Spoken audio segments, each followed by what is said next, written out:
Today we are talking about the three-member Jammu Kashmir interlocutor panel which has gone to Srinagar. All of us know that this panel has just made a beginning. It has reached Srinagar yesterday, Saturday. And on reaching, Dilip Padgaonkar ji, जो इस 3-member panel की chairman है और head है, informally press को उधर meet किया है और उस इनफॉर्मल मीटिंग में ऐसे कमेंट्स उनके अपने मन की बात है या तो उनकी ब्रीफ है, मुझे मालूम नहीं हो रही है. He has given such statement which has been reported in all the newspapers today. And for our benefit today, here, I'll just read out 2 important lines which has been mentioned by him. He says in this so-called informal chat with the media, we are here, I'm quoting him, we are here to look for a permanent solution to the Kashmir issue. But a permanent solution is not possible without the involvement of Pakistan. This is exactly what Mr. Dilip Padgaonkar has said. And furthermore, probably clarifying his statement, he has also said any attempt to have a comprehensive solution,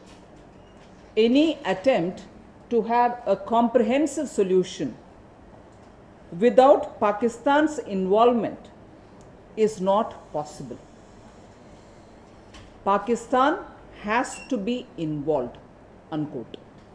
So the statement that is made, I guess, just not once, in clarification, a second time too, clearly states something which we are not very sure was a part of the brief given to him. Is this part of the brief which the union government has given the panel of interlocutors? ये बात क्या उनके दिए गए चर्चांशनीय बातों का जिक्र करते हुए ये स्टेटमेंट दिया है क्या?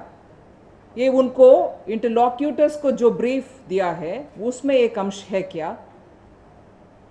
अगर वो अंश बनती है, फिर हमें डर है कि इस प्रोसेस को इंटरनेशनलाइज करने के लिए एक कोशिश है. If this indeed was part of the brief given to the interlocutors, it somewhere gives us the feeling that it is being internationalized. This process, this entire process is getting unnecessarily internationalized. What is the Pakistan dimension that Mr. Dilip Padgaonkar is referring to? He's mentioned it. I have not read that line as a quotation, but it has been reported that there is a Pakistan dimension to this. We just want to ask, what is the Pakistan dimension that this interlocutor is talking about?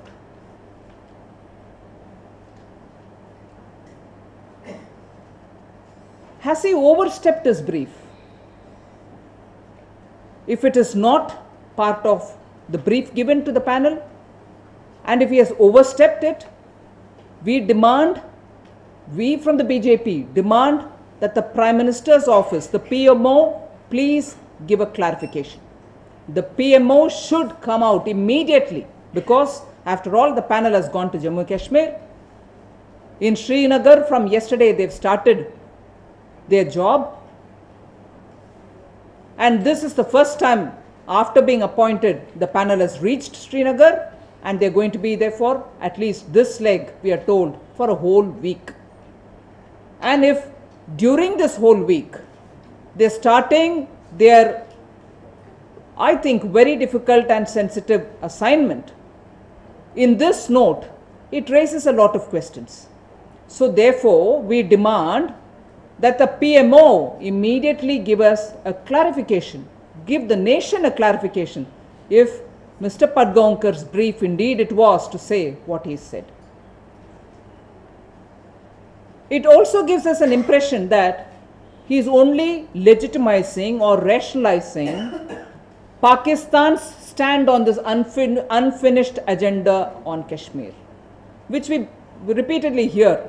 There is an unfinished agenda for Pakistan on Kashmir issue. This kind of a comment is only rationalizing that kind of a stand.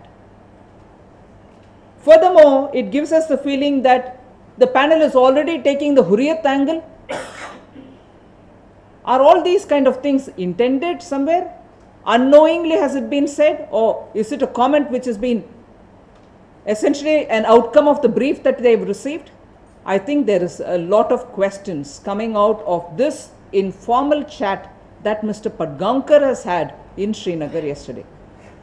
इसलिए हम मांग करते हैं कि prime minister's office से तुरंत एक clarification निकालना चाहिए कि क्या ये ब्रीफिंग में एक अंश था internationalizing the process, or what is it? There is a need for the PMO to intervene and give the nation a clarification on this matter immediately.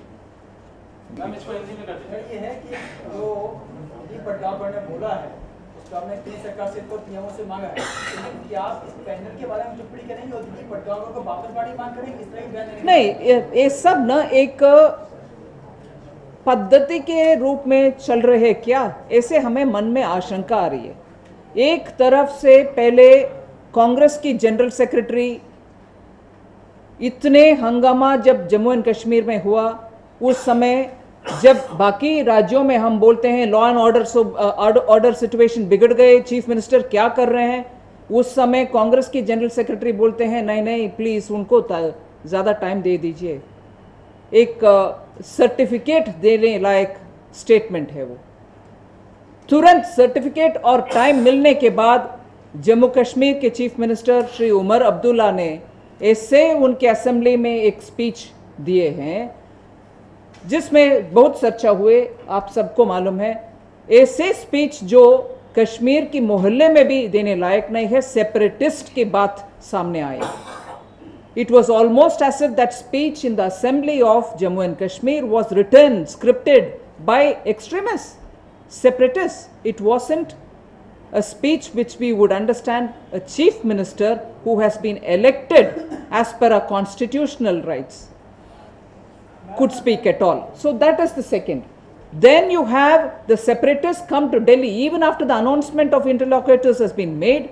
And on the one hand, they reach on a Saturday there. Just a day or two before that, you have separatists sitting with the intellectuals who support Naxals, who are also questioning our constitution, all together on a platform, and right in our national headquarters in Delhi, they give such speech which are objectionable and verges on sedition. So, if you look at it, one after the other, there are events happening which give us a feeling that on the one hand the separatists are going away scot-free with whatever they want to speak and say, and if there is a union government appointed team going there to discuss this matter, to have wide-ranging discussions with all sectors, segments of society, is the interlocutor himself saying something which is beyond his brief? That is where there is a need for us to ask the Prime Minister's office to come out clean on what was the brief given to the interlocutors panel which has gone there. Ma'am, the Army Chief has said that diluting the Armed Forces Special Powers Act is in fact pandering to the ideas, rather the requests of the separatists. Who would you hold responsible for any dilution, the centre or the state government? See, very clearly we have mentioned that there should not be any dilution of the Armed Forces Special Powers Act, because the moment you dilute it, it is like sending the army with both their hands tied behind their backs. And that is not going to help the situation at all. So our position on the Armed Forces Special Powers Act is very clear. We do not want a dilution. But at this stage, of course, directly answering your question, it would be under the purview of the center. It is they who have to take responsibility for it.